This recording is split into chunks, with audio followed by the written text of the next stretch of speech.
নিজের চালে নিজেই একের পর এক ধরা খাচ্ছেন অধ্যাপক ইউনূস। ঐক্য দেখাতে নিউ ইয়র্কের সফর সঙ্গী হিসেবে বিএনপির 2 জন সহ 3 দলের 4 নেতাকে নিয়ে যাওয়ার সিদ্ধান্ত নিয়েছিলেন। বিএনপি থেকে 2 জন হওয়ায় গোস্বা করেছেন তার বাকি 2 মিত্র জামায়াত ইসলামী ও এনসিপি। শেষ পর্যন্ত মিত্রদের মান ভাঙাতে এই 2 দলের আরো 2 নেতাকেও সাথে নিয়ে যাচ্ছেন।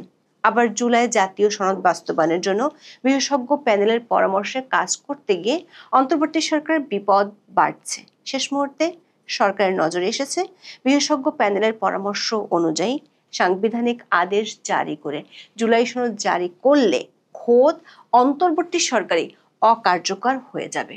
কারণ সনদে নির্বাচনকালীন তত্ত্বাবধায়ক সরকার ব্যবস্থা প্রবর্তনের কথা বলা হয়েছে।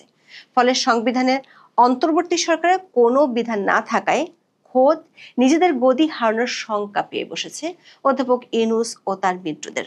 এমন শঙ্কায় মিত্রদের সাথে দেন দরবার আর বোঝাপড়া করতে আমেরিকা ছুটে গেছেন জাতীয় ঐকমত্য কমিশনের সহসভাপতি ডক্টর আলী রিয়াজ।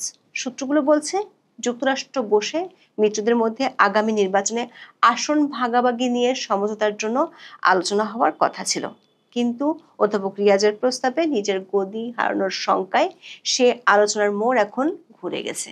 ফলে মিত্রদেরকে সাংবিধানিক আদেশের মাধ্যমে জুলাই সনদের প্রস্তাব থেকে ফিরিয়ে আনাই হবে নিউ ইয়র্কে বসে আলোচনার মূল জায়গা।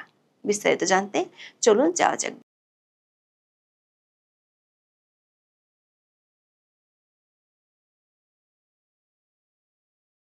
শান্তিতে নোবেল বিজয়ী অধ্যাপক ইউনূস বাংলাদেশে ক্ষমতার মসনদে বসার প্রথম 10 মাসে 11টি দেশ সফর করেছিলেন। নির্বাহী আদেশে নিজের এবং নিজের প্রতিষ্ঠানের কোটি কোটি টাকা কর মওকুফের পর রাষ্ট্রীয় টাকায় তার ও তার মিত্রদের এমন প্লেজার ট্রিপ ব্যাপক সমালোচনার জন্ম দিয়েছিল।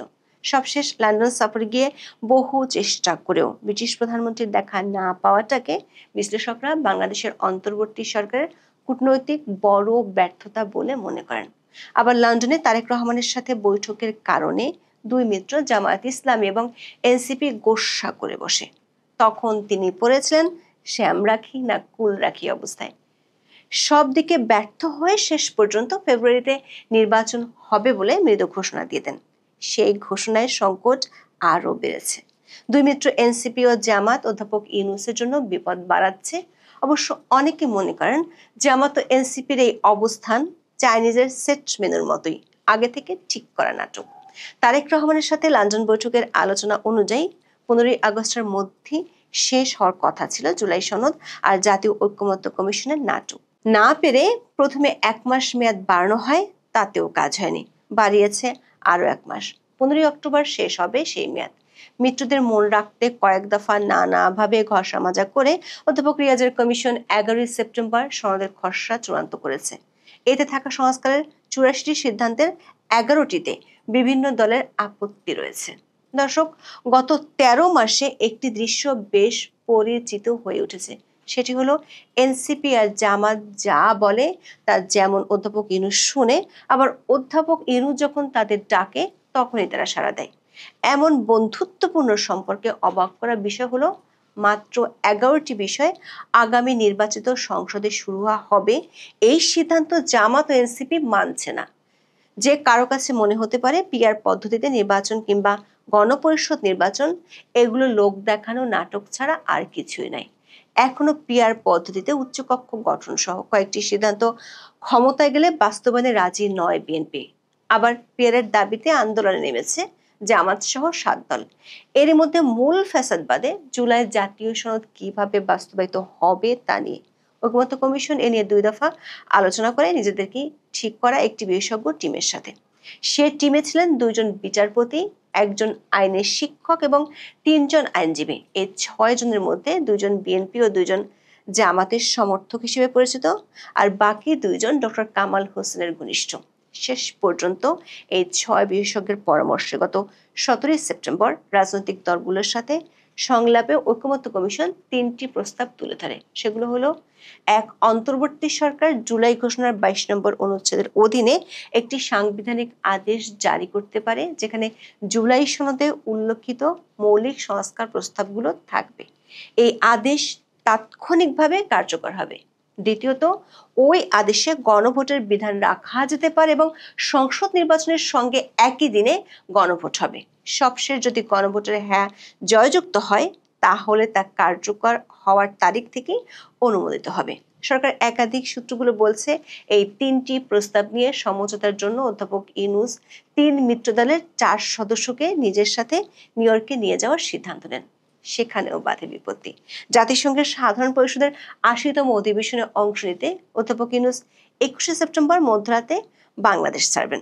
17 সেপ্টেম্বর এক সংবাদ সম্মেলনে পররাষ্ট্র উপদেষ্টা জানান, প্রতিনিধি দলে অংশ নেবেন বিএনপি মহাসচিব মির্জা ফখরুল ইসলাম আলমগীর ও বিএনপির ভারপ্রাপ্ত চেয়ারম্যান তারেক রহমানের পররাষ্ট্র বিষয়ক উপদেষ্টা হুমায়ুন কবির, জামায়াতে ইসলামীর নায়েবে আমির সৈয়দ আব্দুল্লাহ মোহাম্মদ তাহের এবং জাতীয় নাগরিক পার্টি বা এনসিপির সদস্য সচিব আক্তার হোসেন। বিএনপির সদস্য 2 জন হওয়ায় নিজেদের ছোট দল ভাবতে শুরু করে অন্য 2 মিত্র। তারা গো ধরেন তাদেরও সদস্য সংখ্যা সমান করতে হবে। দৈনিক সমকালের রিপোর্টে বলা হয়েছে, প্রতিনিধি দলে বিএনপির 2 নেতা থাকায় জামাত ও এনসিপি তাদের দল থেকে 2 জন করে প্রতিনিধি নিতে সরকারকে অনুরোধ করে।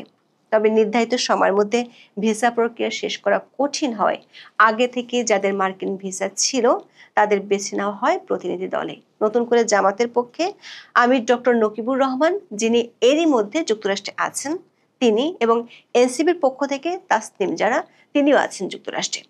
দর্শক, কত বছর অধ্যাপক ইউনূস একই সম্মেলনে যাওয়ার সময় তার পিআর টিম থেকে ফলাও করে প্রচার করা হয়েছিল মাত্র 8 জনের টিম নিয়ে তিনি নিউ ইয়র্ক সফরে যাচ্ছিলেন। পরে দেখা গেছে 57 জনের বহর নিয়ে তিনি যুক্তরাষ্ট্র ঘুরতে গিয়েছিলেন। তবে এবার কতজনের টিম নিয়ে যাচ্ছেন সেটি এখনো খোলাসা করেনি তার দপ্তর। সূত্রগুলো বলছে 3 মিত্র দলকে সাথে নিয়ে যাওয়ার উদ্দেশ্য দুটি। এক, যুক্তরাষ্ট্র আওয়ামী লীগের পক্ষ থেকে প্রতিবাদ কর্মসূচির নামে অধ্যাপক ইউনূসের জন্য কোনো বিব্রতকর পরিস্থিতি তৈরি করলে সেটি এই 3 মিত্র দলকে দিয়ে ঠেকানো। রাজনৈতিক দলগুলোর মধ্যে সংঘাতময় পরিস্থিতি তৈরি করে এমন ন্যারেটিভ দাঁড় করানো যাতে এটি তুলে ধরা যায় যে ফ্যাসিস্টের বিরুদ্ধে সরকারের পক্ষে 3টি দলই এক হয়ে কাজ করছে। তবে আসল উদ্দেশ্যটি ভিন্ন। সেটি হলো 3 মিত্রের মধ্যে আগামী নির্বাচনে আসন ভাগাভাগির আলোচনা, যেটি অনেক দিন ধরে শুরু করা যাচ্ছে না, সেটি স্পর করে ফেলা। জামাত সহ ইসলামী দলগুলো এবং এনসিপি সহ অন্যান্য মিত্র দল সব মিলিয়ে বিএনপির কাছ থেকে 80 থেকে 100টি আসন চেয়েছে। এছাড়া 30 থেকে 50টি আসন উন্মুক্ত রাখার প্রস্তাব দিয়েছে। সূত্রগুলো বলছে এই আসন ভাগাভাগি নিয়ে সমঝোতা হলে জুলাই সনদ নিয়ে কোনো উচ্চ বাচ্য করবে না কোনো মিত্র দলই। তবে সেখানেও শেষ মুহূর্তে বিপত্তি বেঁধে গেছে। বিপত্তিটি বাঁধিয়েছেন অধ্যাপক আলী রিয়াজ।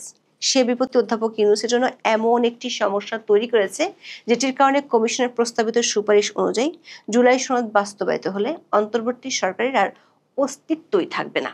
বিশেষজ্ঞ প্যানেলের পরামর্শ অনুযায়ী ডক্টর রিয়াজের কমিশনের প্রস্তাব হলো, সনদে যেসব সাংবিধানিক সংস্কার প্রস্তাব দেওয়া হয়েছে সাংবিধানিক আদেশ জারি করলে তার সঙ্গে সঙ্গে কার্যকর হয়ে যাবে। আর সনদে বলা হয়েছে নির্বাচনকালীন সরকার হবে তত্ত্বাবধায়ক সরকার, কারণ নির্বাচনকালীন তত্ত্বাবধায়ক সরকার নিয়ে সব দলই ঐক্যমত্যের কথা জানিয়েছে। এখন কমিশনের সুপারিশ অনুযায়ী জুলাই ঘোষণাপত্রের 22 ধারা অনুযায়ী সাংবিধানিক আদেশ জারি করা হলে অটোমেটিক্যালি অন্তর্বর্তী সরকার বিলুপ্ত হয়ে যাবে।